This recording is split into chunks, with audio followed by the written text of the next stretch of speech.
नमस्कार स्टूडेंट्स, मैं अरविंद घड़े हूं। आप देख रहे हैं ज्ञानदीप ओडिशा चैनल। आज हम कंटिन्यू करेंगे BCom fourth semester minor business regulatory framework unit 1 introduction to Indian contract act 1872 part 2। अगर आपने पहले पार्ट्स नहीं देखे हैं तो चैनल के प्लेलिस्ट से जरूर देखिए। तो चलिए आज हम अपना डिस्कशन आगे बढ़ाते हैं on the types of contract. सबसे पहले एक काम करते हैं, हम कॉन्ट्रैक्ट्स को क्लासिफाई कैसे करते हैं उसका एक पूरा ओवरव्यू ले लेते हैं। इससे आपको एक क्लियर पिक्चर मिल जाएगी कि हम आगे क्या क्या पढ़ने वाले हैं। ओके, सो ये जो फ्लो चार्ट है इसको आप आज के लेक्चर का रोड मैप समझ लीजिए। देखिए, कॉन्ट्रैक्ट्स को हम ब्रॉडली 3 बेसिस पर क्लासिफाई करते हैं। पहला है on the basis of validity, मतलब कानूनी तौर पर वो कितना अहम है। दूसरा है on the basis of formation, यानी वो कॉन्ट्रैक्ट बना कैसे हैं। और तीसरा on the basis of execution, मतलब उसमें जो काम था वो पूरा हुआ है या नहीं। अब हम इन तीनों कैटेगरीज को एक एक करके डिटेल में समझेंगे।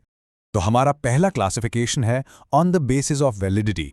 यहां हम कॉन्ट्रैक्ट्स को उनकी लीगल स्टैंडिंग यानी उनकी कानूनी मान्यता के आधार पर अलग अलग टाइप्स में देखेंगे। सबसे पहले आता है वैलिड कॉन्ट्रैक्ट। सिंपल वर्ड्स में ये वो कॉन्ट्रैक्ट है जो कानून की नज़र में बिल्कुल परफेक्ट है। क्यों? क्योंकि इसमें इंडियन कॉन्ट्रैक्ट एक्ट के सेक्शन 10 के सारे एसेंशियल एलिमेंट्स मौजूद होते हैं। और वो क्या है? देखिए, पहला, लॉफुल ऑफर एंड एक्सेप्टेंस होना चाहिए। दूसरा, पार्टीज का इंटेंशन लीगल बाइंडिंग रिलेशनशिप बनाने का होना चाहिए। तीसरा, कैपेसिटी ऑफ पार्टीज यानी पार्टीज कॉन्ट्रैक्ट करने के लायक होनी चाहिए। चौथा, लॉफुल ऑब्जेक्ट एंड कंसिडरेशन यानी कॉन्ट्रैक्ट का मकसद और उसके बदले मिलने वाली चीज दोनों लीगल होनी चाहिए। और पांचवा, सबसे इंपॉर्टेंट, फ्री कंसेंट। जब ये सारे टिक मार्क्स लग जाते हैं तभी एक अग्रीमेंट एक वैलिड कॉन्ट्रैक्ट बनता है। एग्जाम्पल देखिए, ए अपनी बाइक बी को 50,000 में बेचने का ऑफर करता है और बी हाँ कह देता है। ये एक परफेक्ट वैलिड कॉन्ट्रैक्ट है। Next up we have void contract.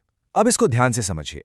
ये वो कॉन्ट्रैक्ट है जो जब बना था तब तो बिल्कुल वैलिड था, लेकिन बाद में कुछ ऐसा हो गया कि उसको इन्फोर्स करना नामुमकिन हो गया। मे बी कोई नया कानून आ गया या सब्जेक्ट मैटर ही डिस्ट्रॉय हो गया। इसीलिए कहते हैं it ceases to be enforceable. Example से बिल्कुल क्लियर हो जाएगा। मान लीजिए ए ने बी से शादी करने का कॉन्ट्रैक्ट किया, लेकिन शादी से ठीक पहले बी की डेथ हो गई। अब क्या ये कॉन्ट्रैक्ट पूरा हो सकता है? बिल्कुल नहीं। तो जो कॉन्ट्रैक्ट पहले वैलिड था अब वो वॉइड हो गया है। और हाँ, एक बहुत इंपॉर्टेंट पॉइंट है जो एग्जाम में पूछा जाता है। वॉइड कॉन्ट्रैक्ट और वॉइड अग्रीमेंट में क्या फर्क है? याद रखिए, वॉइड अग्रीमेंट शुरू से ही वॉइड होता है, उसे हम वॉइड एब इनिशियो कहते हैं, जबकि वॉइड कॉन्ट्रैक्ट पहले वैलिड होता है और बाद में वॉइड बन जाता है। चलिए अब देखते हैं वॉइडेबल कॉन्ट्रैक्ट। सेक्शन 2I इसको डिफाइन करता है। इसकी डेफिनेशन में ही इसका पूरा मतलब छुपा है। Enforceable by law at the option of one और मोर पार्टीज। मतलब इस कॉन्ट्रैक्ट में एक पार्टी के पास पावर होती है कि वो इस कॉन्ट्रैक्ट को आगे चलाए या खत्म कर दे। ऐसा कब होता है? जब कंसेंट फ्री ना हो, जैसे कि कोअर्जन यानी धमकी, अनड्यू इन्फ्लुएंस यानी दबाव, फ्रॉड यानी धोखा या मिस रिप्रेजेंटेशन यानी गलत इंफॉर्मेशन। जिस बेचारे के साथ ये सब हुआ है उसे हम एग्रीव्ड पार्टी कहते हैं। अब उसके पास दो चॉइसेस हैं, या तो वो कॉन्ट्रैक्ट को अपोज करके वॉइड करवा दे या फिर चुप रहे, रिमेन साइलेंट, जिससे कॉन्ट्रैक्ट वैलिड मान लिया जाएगा। एग्जाम्पल देखिए, एक्स ने वाई के सर पर बंदूक रखकर उससे प्रॉपर्टी के पेपर्स साइन करवा लिए। यहां वाई एग्रीव्ड पार्टी है, उसकी मर्जी है कि वो बाद में कोर्ट जाकर इस कॉन्ट्रैक्ट को कैंसिल करवाएं। ओके, अब दो और टाइप्स देखते हैं। पहले लेफ्ट साइड पर देखिए, अनएनफोर्सेबल कॉन्ट्रैक्ट। ये कॉन्ट्रैक्ट वैसे तो बिल्कुल ठीक ठाक होता है, पर इसमें कुछ टेक्निकल गलती हो जाती है, जैसे टाइम निकल गया हो या जरूरी स्टैंप ना लगा हो। अच्छी बात यह है कि अगर वो टेक्निकल गलती सुधार दी जाए तो कॉन्ट्रैक्ट एनफोर्स हो सकता है। एग्जाम्पल के लिए, एक प्रॉमिसरी नोट जिस पर कम स्टैंप लगा है। अब आइए राइट साइड पर, इल्लीगल कॉन्ट्रैक्ट। ये तो नाम से ही क्लियर है, ऐसा कॉन्ट्रैक्ट जिसका ऑब्जेक्ट ही कानून के खिलाफ है। ये शुरू से ही वॉइड होता है, यानी वॉइड एब इनिशियो। और इसका एक बहुत बड़ा पॉइंट है, इससे जुड़ी हुई कोलैटरल ट्रांजैक्शंस यानी इसके सपोर्ट में की गई दूसरी डील्स भी वॉइड हो जाती हैं। जैसे गुड्स स्मगल करने का कॉन्ट्रैक्ट, ये तो इलीगल है ही, इसके लिए लिया गया लोन भी रिकवर नहीं किया जा सकता। चलिए अब वैलिड, वॉइड और वॉइडेबल कॉन्ट्रैक्ट्स के बीच के की डिफरेंसेस को इन नोट से रिवाइज कर लेते हैं। ये टेबल एग्जाम के लिए बहुत ही इंपॉर्टेंट है। लीगल स्टेटस की बात करें तो वैलिड कॉन्ट्रैक्ट पूरी तरह से एनफोर्सेबल है, वॉइड कॉन्ट्रैक्ट बिल्कुल भी एनफोर्सेबल नहीं है, और वॉइडेबल कॉन्ट्रैक्ट सिर्फ एक पार्टी के ऑप्शन पर एनफोर्सेबल है। राइट्स एंड ऑब्लिगेशंस की बात करें तो वैलिड कॉन्ट्रैक्ट में पार्टीज के राइट्स होते हैं, वॉइड में कोई राइट्स नहीं होते, और वॉइडेबल में राइट्स तब तक होते हैं जब तक कॉन्ट्रैक्ट कैंसिल ना कर दिया जाए। कंसेंट यानी सहमति वैलिड में बिल्कुल फ्री होती है, वॉइड में हो सकता है कंसेंट हो ही ना, और वॉइडेबल में कंसेंट फ्री नहीं होती, किसी दबाव में ली जाती है। और कोर्ट एनफोर्समेंट, वैलिड को कोर्ट एनफोर्स करेगा, वॉइड को नहीं करेगा, और वॉइडेबल को सिर्फ अग्रीव्ड पार्टी एनफोर्स करवा सकती है। आई होप इस टेबल से आपको तीनों के बीच का फर्क एकदम क्लियर हो गया होगा। तो हमने वैलिडिटी के बेसिस पर सारे कॉन्ट्रैक्ट्स देख लिए हैं। अब हम चलते हैं अपने क्लासिफिकेशन के सेकंड पार्ट पर, जो है on the basis of formation. यहां हम ये देखेंगे कि कॉन्ट्रैक्ट्स बनते कैसे हैं। फॉर्मेशन के बेसिस पर पहला टाइप है एक्सप्रेस कॉन्ट्रैक्ट। ये बहुत सिंपल है। जब कॉन्ट्रैक्ट की टर्म्स साफ साफ शब्दों में बोलकर या लिखकर बताई जाती हैं, उसे एक्सप्रेस कॉन्ट्रैक्ट कहते हैं। दूसरा है इम्प्लाइड कॉन्ट्रैक्ट।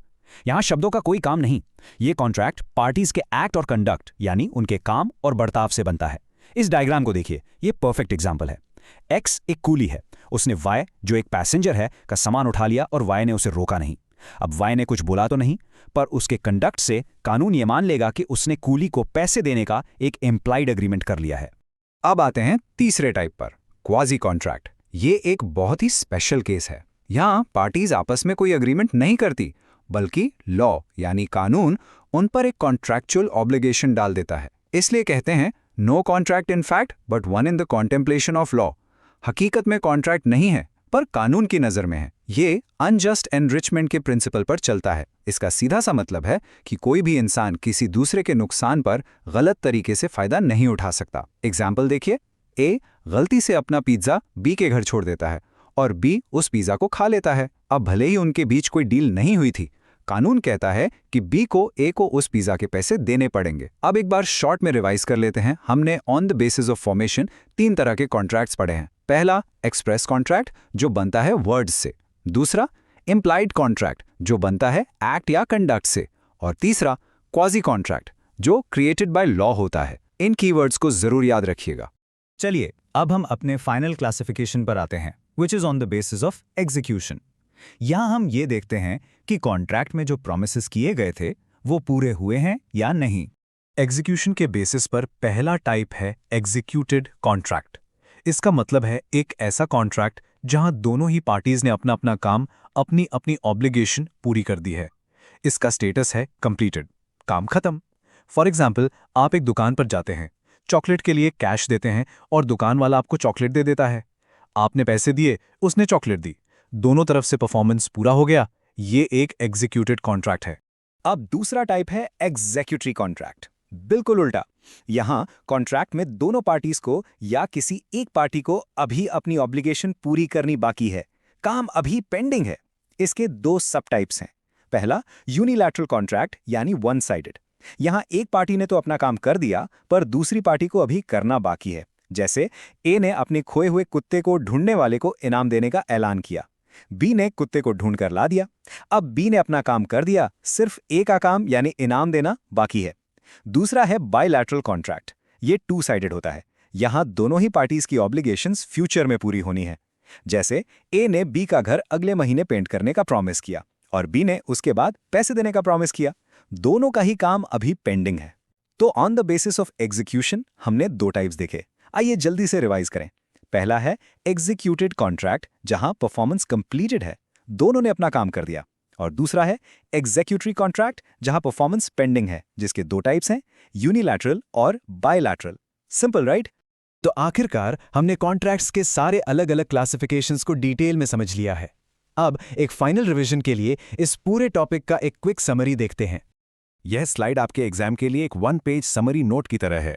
इससे आप सारे कॉन्सेप्ट्स को एक नज़र में रिवाइज कर सकते हैं। तो देखिए, पहले कॉलम में on the basis of validity हमने पढ़ा वैलिड, वॉइड, वॉइडेबल और इलीगल कॉन्ट्रैक्ट्स। दूसरे कॉलम में on the basis of formation हमने देखा एक्सप्रेस, इम्प्लाइड और क्वाजी कॉन्ट्रैक्ट्स। और तीसरे कॉलम में on the basis of execution हमने समझा एग्जीक्यूटेड और एग्जीक्यूटरी कॉन्ट्रैक्ट्स। एग्जाम से पहले इस समरी को अच्छे से जरूर देख लेना। आज हमने इस पार्ट में ये टॉपिक्स पढ़े। धन्यवाद स्टूडेंट्स।